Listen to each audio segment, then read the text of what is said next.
안녕하십니까. 이재창의 정치 때리기 시작합니다. 오늘은 선거를 이틀 앞둔 총선의 판세에 대해서 얘기해 보겠습니다.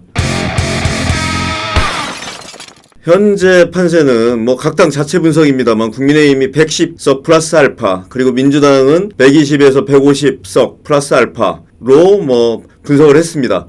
현재로선 이게 아마 여론조사나 여러 가지 자체 분석 등을 토대로 한 건데요. 민주당이 20-30개 앞서가는 걸로 이렇게 보입니다.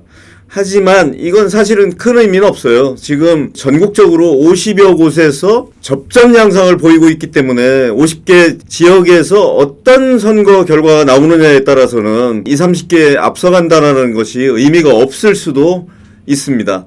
그래서 민주당이 지금 20-30개를 앞서가지만 만에 하나 결과가 접전 지역에서 국민의힘이 35개 이상을 가져간다면 거의 비슷하거나 뒤집히는 이런 상황이 올 수도 있습니다. 앞으로 이제 이틀입니다. 마지막 이제 여러 가지 변수가 있습니다. 진보 진영과 보수 진영의 결집이 어느 정도 이루어지느냐, 이게 가장 큰 변수일 것 같고요. 그리고 선거 막판에 불거진 민주당 후보들의 그 도덕성 시비, 양문석 후보의 11억 딸 대출, 공영훈 후보의 아들 20-30억짜리 증여, 그 다음에 딸의 갭 투자, 그리고 무엇보다 김준혁 후보의 그 여러 가지 막말, 선 관련된 막말들, 이런 것들이 지금 선거 막판에 2030 또는 부동층 표심에 어떤 영향을 미칠지 이게 굉장히 주목되는 그런 부분이고요. 만약에 그런 것들이 영향을 미친다면 선거 결과가 크게 달라질 수도 있다, 이렇게 보입니다. 현재 한강벨트 11곳,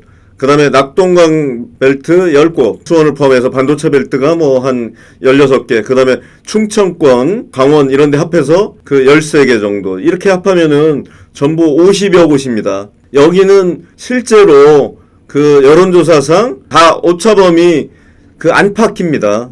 그렇기 때문에 오차범위 안팎이라는 거는 언제든지 바뀔 수 있다, 이런 의미고요. 특히 최근에 여론조사 관련해서 진보 진영의 강성 지지층이 과다 표집됐다, 이런 논란도 있지 않았습니까? 그래서 만약에 그 과다 표집된 게 사실이라면, 그리고 막판에 보수가 결집을 한다면 선거 결과가 아주 다르게 나타날 수도 있다, 이렇게 보입니다. 그러니까 현재 20-30개 앞서간다라는 거는 그 마지막 여론조사 깜깜이에 돌입하기 직전에 이제 여러 가지 그 전에 이루어진 여론조사를 토대로 해서 그 산출한 거고요. 각 당의 이제 분석도 역시 이제 여론조사와 관련되는 그걸 토대로 해서 이제 한 것이고, 실제 표심은 알 수 없다. 그리고 대선이나 그 광역 지방자치단체장 선거는 크게 오차범위를 벗어난 적이 없습니다. 그렇지만 이 총선 관련해서는, 국회의원 선거 관련해서는 사실 한 10개에서 20개 정도 그 결과를 잘못 예측한 그런 경우가 허다했습니다. 그래서 지금 어떤 결과가 나올지 제가 보기에는 20-30도 앞서가는 민주당도, 그리고 지금 많이 뒤지는 걸로 알려진 국민의힘도 그 긴장하긴 마찬가지일 거다, 이렇게 생각이 듭니다. 그리고 마지막 그런 50개 지역에서 어떤 결과가 나오느냐에 따라서 그 총선 승패가 갈릴 겁니다. 다음으로는 시나리오별로 한번 분석하고 그 파장에 대해서도 얘기해 보겠습니다.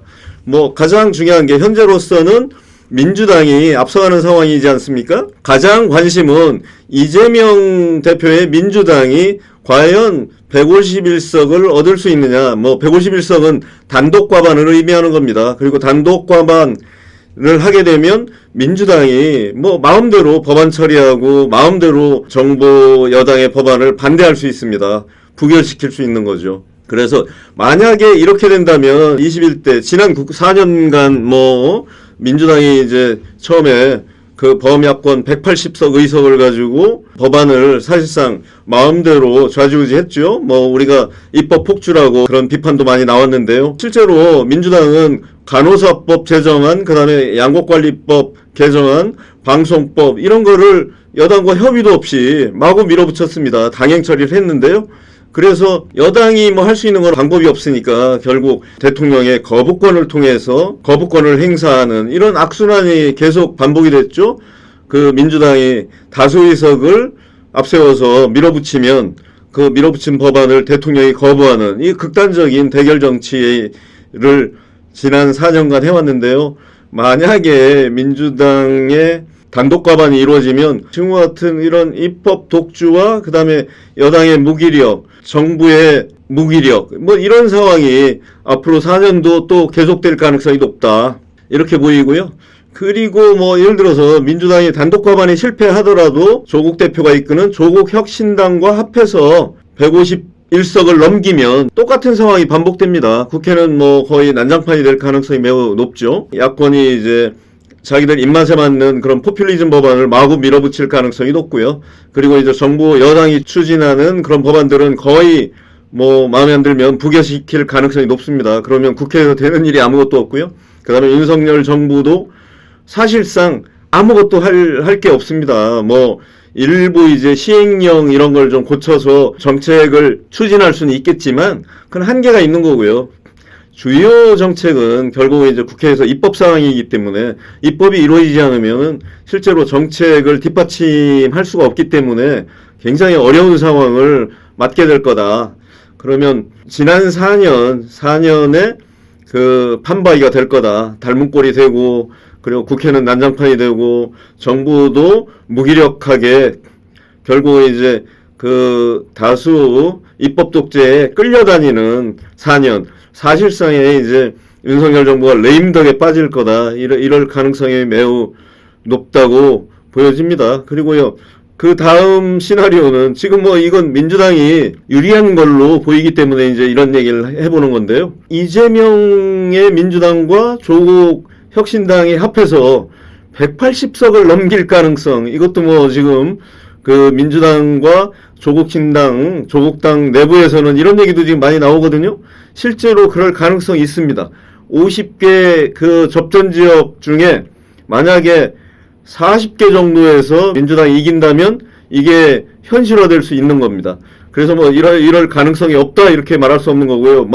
충분히 가능성이 있는데 이 가능성은 뭐 제가 보기에는 한 10%, 20% 정도 된다 이렇게 이제 생각이 됩니다. 그리고 이렇게 되면 180석이 갖는 의미가 좀 다릅니다. 국회 선진화법상으로 5분의 3 규정이 있습니다. 이건 뭐냐면 자기들이 마음에 드는 뭐 자기들이 하고 싶은 포퓰리즘 법안을 사실은 여야 합의를 통해서 의사일정을 결정해서 처리를 하게 되는데 뭐 국민의힘이 당연히 반대하겠죠. 그런 법안을 반대할 텐데 그러면 그 처리가 굉장히 늦어질 수 있어요. 근데 이 180석이 되면 어떤 상황이 벌어지냐면 그 자기들 입맛에 맞는 법안을 패스트 트랙이라는 게 있습니다. 이게 패스트 트랙이라고 법안 심사 소위 쪽에 넘겨버리고 소위에서 결정을 하면 그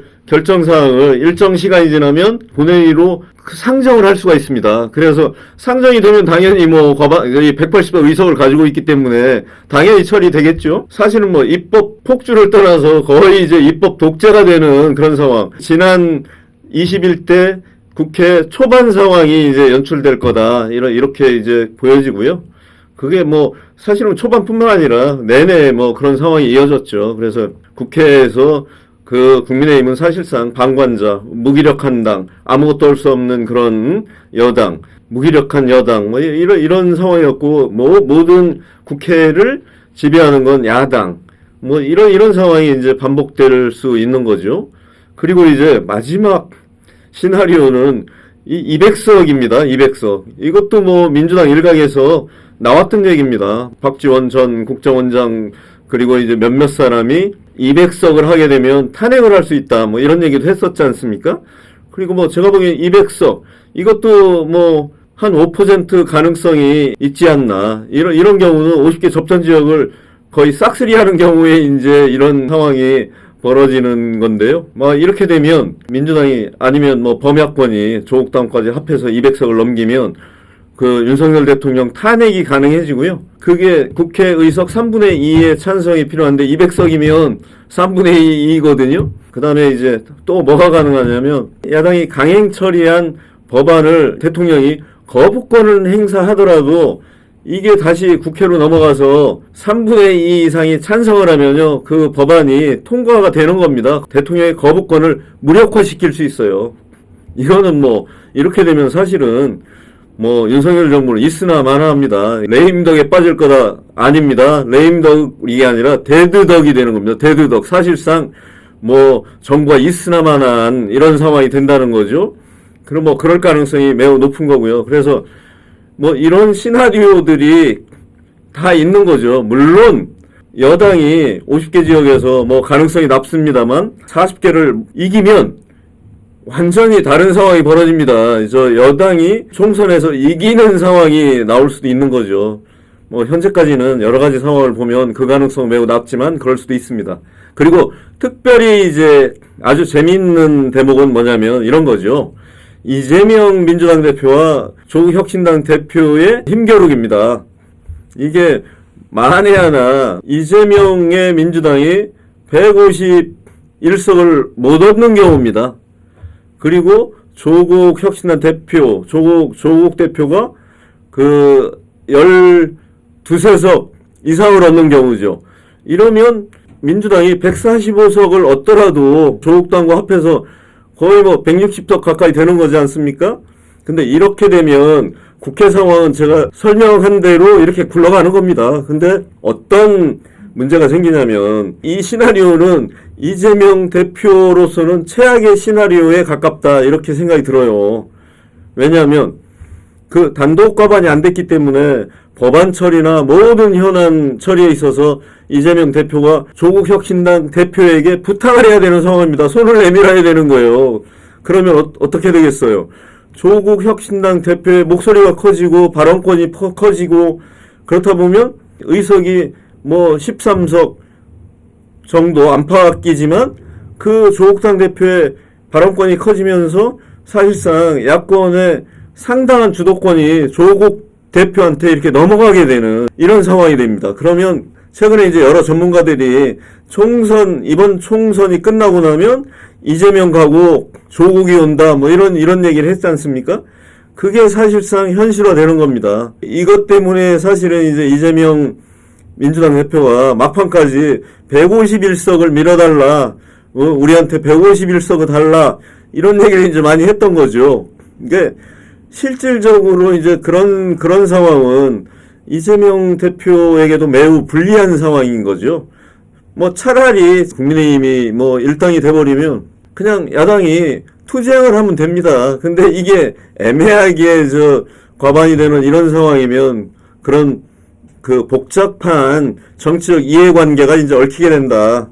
그런 측면에서 151석을 과연 이재명 대표가 얻느냐 못 얻느냐 이게 또 다른 굉장한 관전 포인트고요.